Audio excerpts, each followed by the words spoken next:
Hai, jumpa lagi di channel Integrated Medicine. Kali ini saya akan menjelaskan tentang mengapa bakteri baik berubah menjadi bakteri jahat.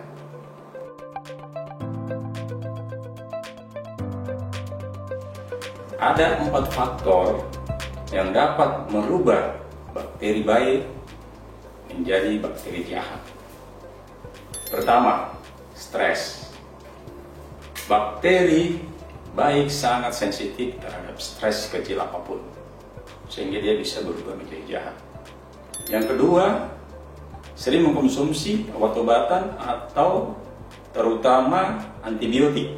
Yang ketiga, pola makan yang buruk, seperti sering mengkonsumsi junk food atau makanan-makanan yang diolah, dan makanan-makanan 4P, seperti pewarna, pengawet, penyedap, dan pemanis buatan. Kemudian yang keempat, lifestyle yang buruk, sering begadang, merokok, dan sering mengkonsumsi alkohol. Keempat faktor ini akan merubah sifat bakteri yang baik menjadi jahat dan juga merubah komposisi bakteri itu sendiri di dalam tubuh kita. Akhirnya akan mempengaruhi status kesehatan kita.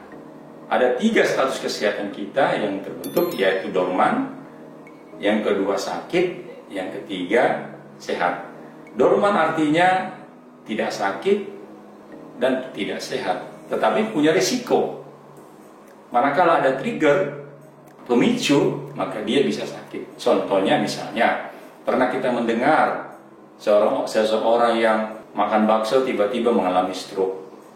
Atau kita pernah mendengar seseorang yang makan sate tiba-tiba mengalami stroke. Maka orang mengatakan gara-gara makan bakso atau sate dia mengalami stroke. Inilah orang-orang yang dorman, pemicunya adalah makan sate atau bakso. Untuk lebih jelasnya, kita lihat komposisi bakteri yang mempengaruhi status kesehatan kita di papan ini. Ini komposisi bakteri.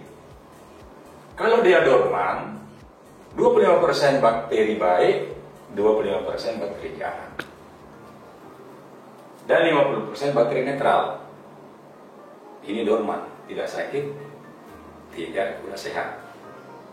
Manakala keempat faktor tersebut tidak segera diatasi, maka bakteri netral akan mengikut bakteri jahat, maka dominan bakteri jahat, sehingga tubuh menjadi sakit. Tetapi jika keempat faktor tersebut segera diatasi, plus ditambah dengan konsumsi probiotik serta prebiotik, maka bakteri netral yang 50% akan mengikuti bakteri baik dan tubuh menjadi sehat. Dan bakteri-bakteri baik ini nanti akan menjaga kesehatan tubuh kita sepanjang hidup kita. Probiotik adalah bakteri baik.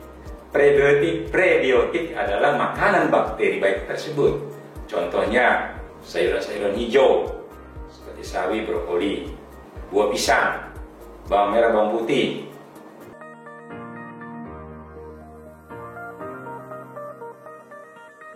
Tapi manakala 4 faktor tersebut tidak diatasi, maka dia akan berubah menjadi jahat. Dia akan menimbulkan berbagai macam penyakit zaman now, seperti kanker, infeksi saluran usus, irritable bowel syndrome, diabetes, penyakit radang sendi, penyakit autoimun, alergi, penyakit kebutuhan khusus seperti autisme, dan banyak-banyak lain.